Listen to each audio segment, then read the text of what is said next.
د حقانی شهادت د ټي ټي پی او بهرنۍ هیوادونو غبرګونونه دا چې طالبانو ته څه ویلي نو جزئیات هم دلته وګورئ او چینل هم سبسکرایب کړئ. پاکستان وايي د حقانی وژنه ټکان ورکوونکې ده. د پاکستان د بهرنیو چارو وزیر اسحاق ډار د طالبانو د کډوالو او بیرته راستنېدونکو چارو د سرپرست وزیر خلیل رحمان حقانی وژنه ټکان ورکوونکې بللې. اسحاق ډار ویلي چې پاکستان هر ځای د ترهګري غندنه کوي. هغه زیاتوي چې دوی له طالبانو سره په دې اړه په مستقیمه اړیکه کې دي.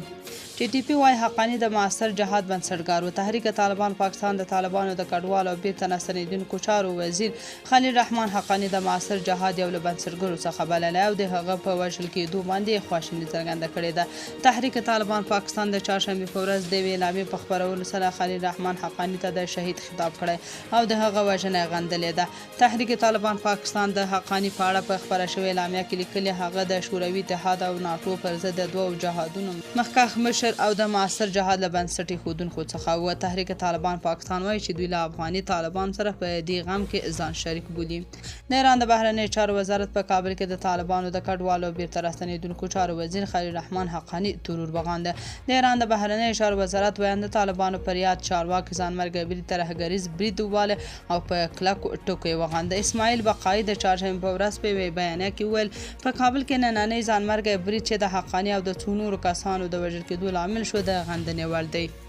ملګرو ملتونو پر خلیل رحمان حقانی برید وغانده. په کابل کې د ملګرو ملتونو د کډوالو عالی کمشنرۍ پر پرونی برید کې د طالبانو د کډوالو چارو وزیر خلیل رحمان حقانی او دغه وزارت د یو شمېر کارکوونکو وژنه غندلې ده.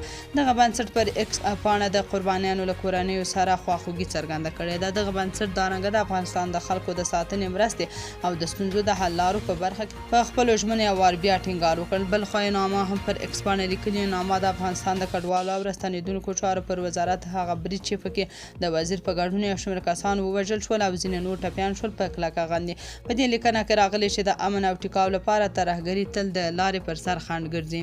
اروپایي ټولنې د خلیل رحمان حقانی وژنه وغندله. په افغانستان کې اروپایي ټولنې په پرونی برید کې د طالبانو د کډوالو چارو وزیر خلیل رحمان حقانی وژنه وغندله. دغه ټولنې پر ایکس باندې لیکلي چې له تاوتریخوالو ډکې ټولې کړنې غندي.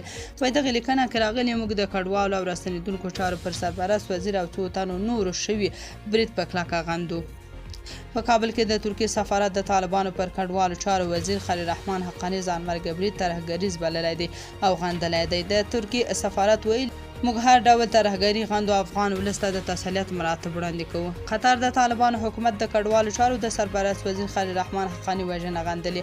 د قطر د بهرنیو چارو وزارت څخه خپاره شوې خبرپاڼه وایي چې دغه هیواد په افغانستان کې د هر ډول تاوتریخوالي تروریستي فعالیتونو او سیاسي وژنو چې لامل او انګیرنه هر څه وي مخالف دی.